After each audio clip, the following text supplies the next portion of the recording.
मुझे एक इंसिडेंट बहुत अच्छे से याद है। मैं अपने फर्स्ट ईयर में आईआईटी बॉम्बे के अंदर हॉस्टल में मेस में एक बार लंच कर रहा था और मुझे वहाँ पे मेरी मुलाकात हुई पृथ्वी से। पृथ्वी 2011 का आईआईटी जे एग्जाम का ऑल इंडिया रैंक 1 था।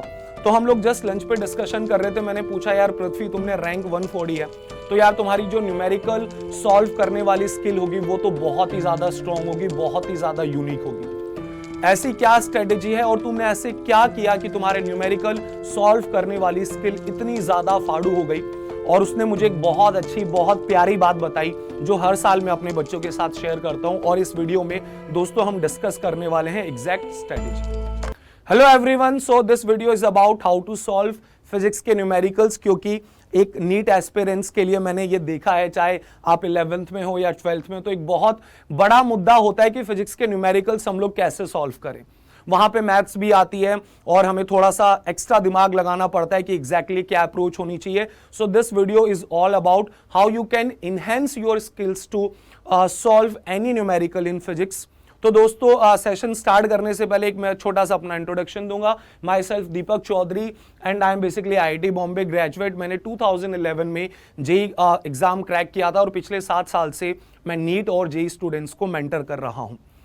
पहले स्ट्रेटेजी डिस्कस करने से हम ये जानते हैं कि ऐसा प्रॉब्लम क्या है, क्यों लगते हैं हमें न्यूमेरिकल्स डिफिकल्ट, जिनसे हमारा बहुत ज्यादा कई बार गिव अप हो जाता है।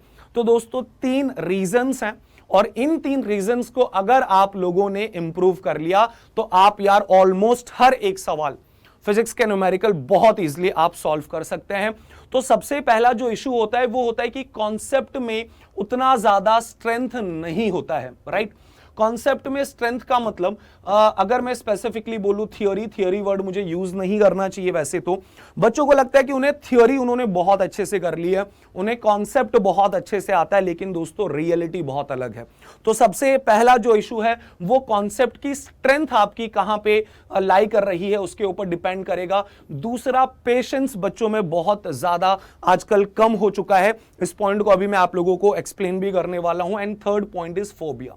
सबसे पहले मैं इस पॉइंट को डिस्कस करूंगा क्योंकि अधिकतर बच्चों के अंदर ये एक मेंटेलिटी सेट हो चुकी है। उन्होंने इस चीज को अपने दिमाग में फिक्स कर लिया है कि भाई साहब फिजिक्स का न्यूमेरिकल अगर हमें दिखा तो आधा तो उनका मोटिवेशन वहीं डाउन हो जाता है। तो यार आपको सबसे एक सिंपल सी चीज ये समझनी पड़ेगी कि नहीं हो पा रहे हैं न्यूमेरिकल्स, ये वाली मेंटेलिटी आपको हटानी पड़ेगी, है ना। न्यूमेरिकल्स भी सॉल्व होंगे, पर आप मेरा विश्वास कीजिए आपके दिमाग ने 50% वहीं पर एक ब्लॉकेज क्रिएट कर दिया है।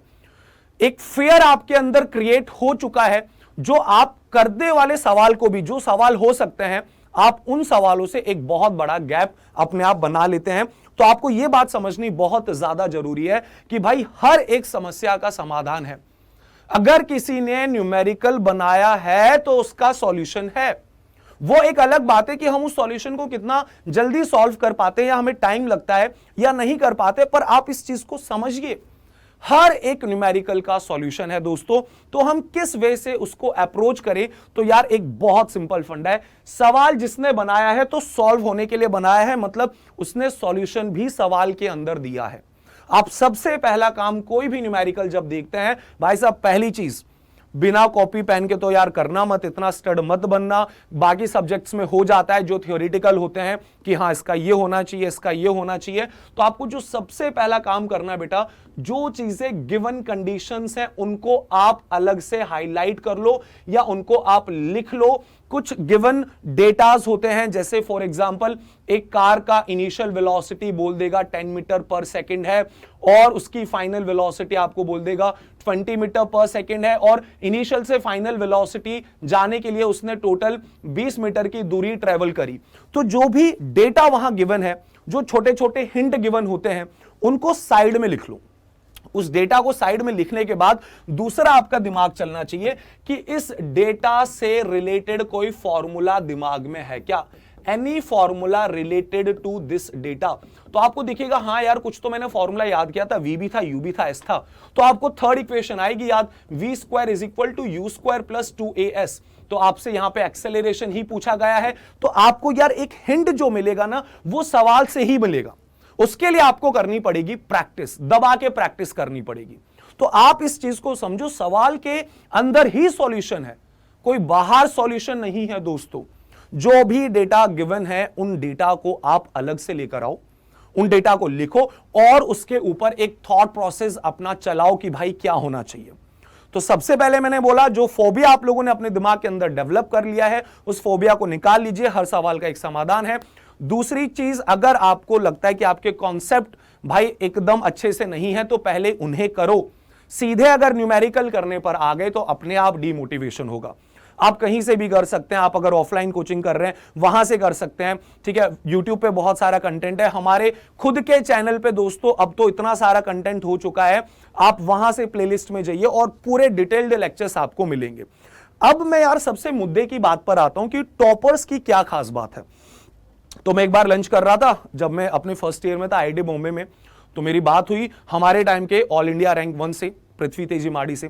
तो हमारा काफी लंबा डिस्कशन चला और मुझे एक बहुत अच्छी बात यह पता चली कि यार ये जो बंदा था ना, ये पता है क्या करता था, कोई न्यूमेरिकल अगर सॉल्व नहीं हुआ तो उस क्वेश्चन के सॉल्यूशन को सोचते सोचते सोचते कई बार 1 घंटा 2 घंटा 3 घंटा स्पेंड कर देता था।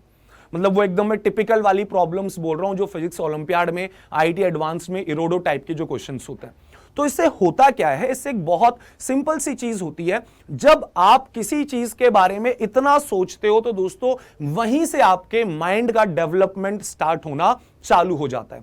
तो मैंने जैसे कि आपको ये पॉइंट बताया था लैक ऑफ पेशेंस, उसका मेरा यार यही मतलब था। बच्चे अक्सर क्या करते हैं, सवाल देखते हैं भाई नहीं हो रहा क्या, तो उसका सॉल्यूशन देख लेंगे। अगर आपने सॉल्यूशन देख लिया कोई बुराई नहीं है, लेकिन आप कुछ टाइम तो दो। आप इस बैड हैबिट को मत एडॉप्ट करो। सवाल पढ़ा नहीं बना, 2 मिनट 3 मिनट सोचा और सॉल्यूशन देख लिया, तो आपके अंदर कभी भी वो डेवलपमेंट नहीं आएगा। आपकी थॉट प्रोसेस कभी भी सॉल्यूशन की तरफ डायरेक्ट नहीं होगी। इस चीज का ध्यान रखना।